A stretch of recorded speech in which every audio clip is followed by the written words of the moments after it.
মাছে ভাতে বাঙালি। বাঙালির হাজারো পছন্দের মাছের মধ্যে কই মাছ কিন্তু অত্যন্ত জনপ্রিয় একটি মাছ। কই মাছ ভাজা, কই মাছের ঝোল, কই মাছ ভুনা, এগুলো বাঙালির নিত্যদিনের রেসিপির মধ্যে পড়ে যায়। আকাশে মেঘ করলে যে পুকুর থেকে কই মাছগুলো উঠে আসে, তখন তো গ্রাম বাংলার সবাই উঠে পড়ে লেগে যায় কে কত বেশি কই মাছ ধরবে।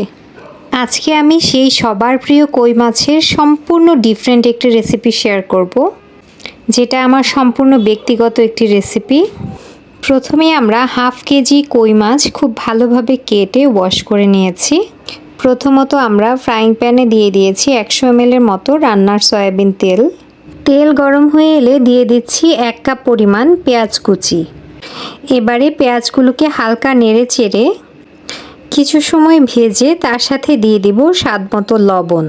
আমরা সবাই জানি পেঁয়াজের মধ্যে লবণ দিলে পেঁয়াজটা খুব দ্রুত ময়েস্ট হয়ে আসে এবং ভেতর থেকে পেঁয়াজের পানিটা বেরিয়ে আসে।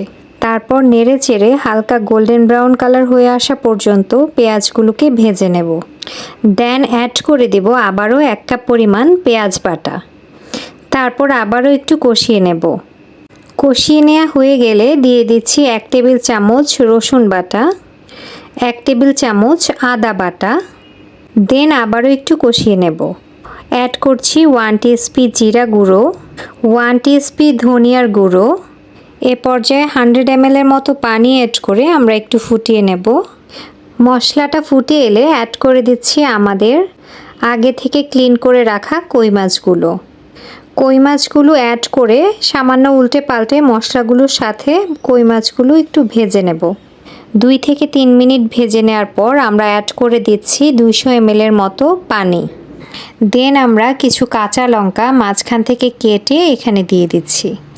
তারপর একটি লিড দিয়ে ঢেকে এটাকে 8 থেকে 10 মিনিটের মতো কুক হতে দেব।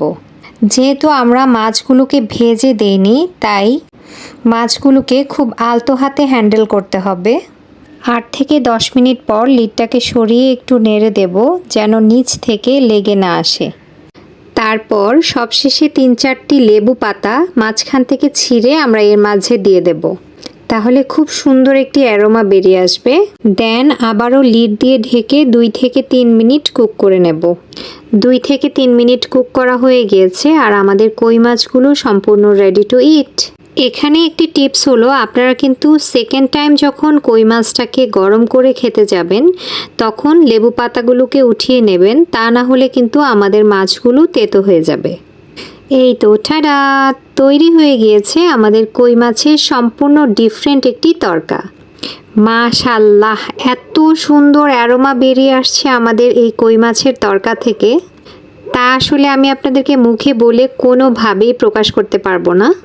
যেহেতু আমরা মাছে ভাতে বাঙালি, তাই সবার কাছে আমার একটি রিকোয়েস্ট থাকবে, নেক্সট টাইম কই মাছের তরকাটা এইভাবে ট্রাই করে দেখবেন। Trust me, it's just awesome to eat. আমি আমার ফ্রেন্ডস অ্যান্ড ফলোয়ারদেরকে বলবো অবশ্যই কই মাছটাকে এই ডিফারেন্ট ওয়েতে একবার হলেও কুক করে খেতে। লেবু পাতার এত সুন্দর অ্যারোমা বেরিয়ে আসছে, জাস্ট ওয়াও। সো বন্ধুরা, আজ এ পর্যন্তই। Thanks for watching.